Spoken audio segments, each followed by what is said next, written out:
today we discuss about no-shows. No-shows are very important in our clinical practices as well as in our theory exams. दोनों point of view से no-shows important है. तो question generally जो पूछे जाते हैं no-shows के that what are no-shows, what are the sources of drugs of homoeopathic materia medica, तो उसके अंदर no-shows as a part cover होता है. तो सबसे पहले वी हैव टू से डेट व्हाट इज no-shows. एक डेफिनेशन पॉइंट ऑफ व्यू से देखें तो no-shows क्या है. No-shows are the drive from the unhealthy products. ठीक है, तो एक सिंपल भाषा में तो जो अनहेल्दी प्रोडक्ट्स हैं उनसे जो चीज अपन ले रहे हैं date is come under no-shows. तो today we are discussing about indication of no-shows, क्योंकि एग्जाम पॉइंट ऑफ व्यू से भी आपको यही क्वेश्चन ज्यादा आएगा कि give the indication of no-shows. तो we are discussing about the indication of no-shows के आप उसको कब प्रिस्क्राइब कर सकते हो, when we have to prescribe the no-shows. तो पहला पॉइंट जो सबसे पहला कवर करते हैं अपन no-shows में डेट इज सिम्टम सिमिलैरिटी. तो इसमें कैसा है कि no-shows should be prescribe on the basis of symptom similarity. Symptoms अगर आपको मिल रहे हैं, if you are getting the symptom as written in the materia medica during proving of the no-shows, then it is indicated so that you can prescribe no-shows. उस समय आप no-shows दे सकते हैं अगर एग्जैक्ट सिम्टम्स, क्योंकि no-shows बेसिकली आप कहाँ देते हैं, mostly in clear cut cases where picture says clear cut. जो केस टेकिंग है तो आपका क्लियर कट इंडिकेशन मिल रहा है आपको, at that point it is कि आपको no-shows प्रिस्क्राइब आप कर सकते हैं अगर आपको उस समय मिल रहे हैं. ठीक है, तो no-shows should be prescribe on the basis of symptom similarity. Second जो आपका इंडिकेशन रहेगा that is slow recovery from acute diseases और कन्वल्सेंस. तो इसमें देखिए हेडिंग से क्लियर हो रहा है कि when there is slow recovery, और जो उसका ठीक होने का जो पेस है डेट इज मच स्लोअर. तो slow recovery from acute disease और when convalescence after an acute disease is undue slowly, when there is progressively debility and weak symptoms and uneasiness with no apparent cause after a past acute illness. That is कि अगर उसको एक symptoms आ रहे हैं जो कि इतने आसानी से जा नहीं रहे हैं, और एक क्लियर पिक्चर भी आपको उसके साथ साथ क्लियर मिल रहा है कि हाँ ये है, बट जो सिम्टम उसके आ रहे थे तो एक डिबिलिटी, जैसे उसमें लिखा था कि डिबिलिटी की वीकनेस भी आ रही है और भी कई सारे आपको उसके स्ट्राइकिंग फीचर्स मिलेंगे. तो उस कंडीशन में आपको no-shows प्रिस्क्राइब कर सकते हो. तीसरा थर्ड पॉइंट पॉसिटी ऑफ सिम्टम. पॉसिटी का मतलब कम, कि जब एक तो पहला क्या सिम्टम सिमिलैरिटी था, जो पहला पॉइंट कि आपको क्लियर पिक्चर मिल रही थी सिम्टम्स, या अब आपको बिल्कुल पॉजिटिव बहुत ही लिमिटेड सिम्टम्स मिल रहे हैं, 2, 3, 4 सिर्फ स्ट्राइकिंग कुछ peculiar symptoms you are getting in that particular case. So in that आप क्या करोगे, you are correlating that symptom with that particular no-shows under partial similar remedy, then come to the standstill. और वो cases जिनमें आप patient को दवाई दे रहे थे और पेशेंट एक समय पे ठीक होने के बाद एंड स्टैंड स्टिल की जो केंट्स का है नाउ नॉट आगे बढ़ नहीं रहा है, ठीक नहीं हो रहा है, तो स्टैंड स्टिल की जो कंडीशन आ चुकी है उसमें now you can prescribe no-shows. तो कई बार कैसा देखने को मिलता है इन अवर क्लिनिकल प्रैक्टिसेस कि अपन कॉन्स्टिट्यूशनल रेमेडी उसको दे रहे हैं. ठीक है, कॉन्स्टिट्यूशनल रेमेडी दे रहे हैं बट पेशेंट को कंप्लीटली क्योर नहीं मिल रहा है, क्योंकि वहां पर वो कहीं ना कहीं स्टैंड स्टिल हो चुका है, केस रुक चुका है. अब क्यों, क्योंकि जैसे हैनमिन जी ने भी बताया और भी कई स्टॉलवर्ड्स ने बताया कि अगर केस आपका स्टैंड स्टिल हो रहा है then again you have to revive the case. फिर से आपको केस लेना, कहीं ना कहीं अपन से कुछ गलती हुई है.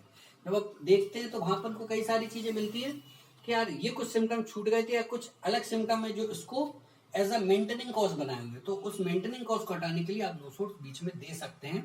ये आपका क्लिनिकल सेल्फ एक्सपीरियंस है. तो वहां पर आप no-shows दीजिए, वो सिम्टम्स को वाइप आउट किए और देन आफ्टर फिर से केस टेकिंग करके फिर से देन आफ्टर उसकी आप एक और नई कॉन्स्टिट्यूशनल निकाल के दे सकते हैं. फोर्थ में आता है maze of symptoms. no-shows are often indicated when there are too often many symptoms pointing towards many remedies.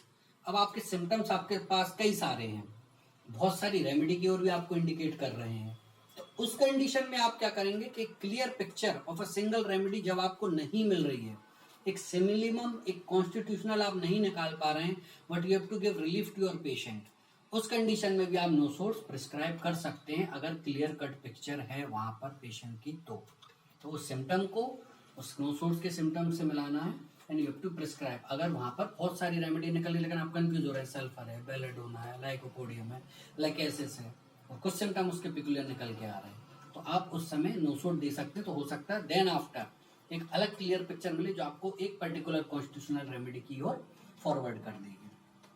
Anti miasmatic and anti current remedies, तो no sodes are often given to bring down the miasmatic load. Often it is seen that while curing the patient, तो देखिए कितना अच्छा point है कि miasmatic load, कोई मियाजा में बहुत ज्यादा उसमें फ्लवरिश कर चुका है, बहुत ज्यादा साइकोटिक, बहुत ज्यादा सिफिलिटिक, तो जो उसकी पिक्चर थी पेशेंट की जो वो प्रेजेंट करना चाह रहा है बहुत ज्यादा ओवरकम कर रही है उस मियाजम को, तो उस लोड को, मियाजम के लोड को कम करने के लिए, जैसा जो पहला इसके ऊपर नीज ऑफ सिम्टम वाला है, its cover date point only, तो उसमें आप क्या करेंगे, वो एक नो सोड्स देंगे, मियाजम को क्लियर करेंगे और एक करेक्ट उसका एक सिम्लिमम निकालने के लिए एक करेक्ट सिम्लिमम आपको केस टेकिंग के थ्रू, फिर then finally you go for a what's जो भी उसका आप कॉन्स्टिट्यूशनल बोले या उसकी पर्टिकुलर रेमेडी बोले।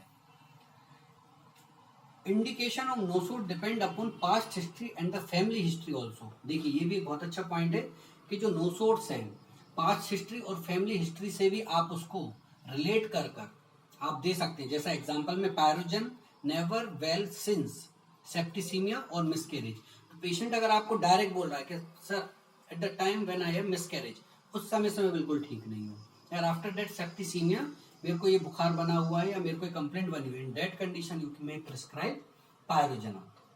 ठीक है, तो पास्ट हिस्ट्री भी नो सोड्स को गाइड करने के लिए मच इंपॉर्टेंट है। Medorrhinum never well since gonorrhoea, very much important, तो गोनोरिया उसके पेरेंट्स में है या उसकी सिफिलिटिक कंप्लेंट्स में आपको मिल रहा है, पहले पेरेंट हेरिडिटरी उसका मिल रहा है, then you are easily prescribe medorrhinum, और बहुत अच्छी रेमेडी और बहुत अच्छा काम भी करती और कॉन्स्टिट्यूशनली मिलाकर भी बहुत अच्छा इसका रोल है। For bad effect of any acute disease, many times no sods are given for bad effect of typhoid, pneumonia, influenza. Dr. Burnett gave pneumonia and coquinum to patient who was not well since last attack of pneumonia. तो कई बार acute diseases, cardiac attack, pneumonia, these are come under acute diseases generally. तो उसमें अगर आपको relief नहीं मिल रहा है तो इन डेट कंडीशन, जैसे डॉक्टर बर्नेट ने नीमोकोकिनम करके एक मेडिसिन है, दे हैव प्रिस्क्राइब देम, उन्होंने वो दी थी और उसमें काफी अच्छा रिजल्ट मिला था क्योंकि पेशेंट सिंस निमोनिया रिकवर नहीं हो पा रहा था, तो वो चीज में भी bad effect of acute disease उसको बहुत ज्यादा प्रॉब्लम कर रही है, तो उस बेसिस पे भी आप दे सकते हैं।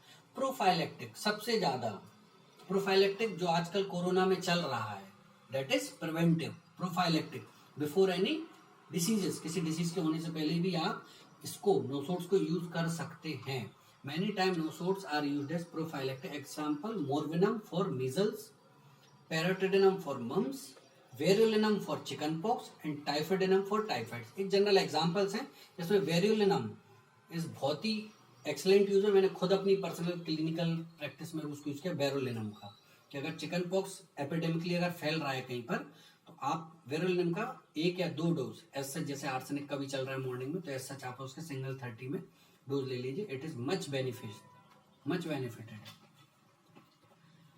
Poor response of the patient. In some condition when patients not responding well, अच्छे से रिस्पॉन्ड नहीं कर रहा आपकी कॉन्स्टिट्यूशनल रेमेडी को, in that condition also you can use no sods to enhance its vital force, थोड़े से उसको vital force को बढ़ाने के लिए then you can prescribe your constitutional।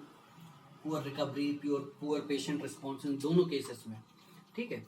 Discharges अगर आपको पर्टिकुलर दिख रहे हैं, कुछ पर्टिकुलर सिफिलिटिक डिस्चार्जेस आपको मिल रहे हैं बिल्कुल जिसमें आप प्रिस्क्राइब करना चाहते हैं, तो nosodes are well indicated in discharges के लिए नो सोड बहुत अच्छे, जैसे कुछ example medorrhinum eructations, fishy odour, tuberculinum greenish fetid pus निकलता है, पायरोजनम में all discharges are much offensive, psorinum most offensive discharges, ये सभी चीजें।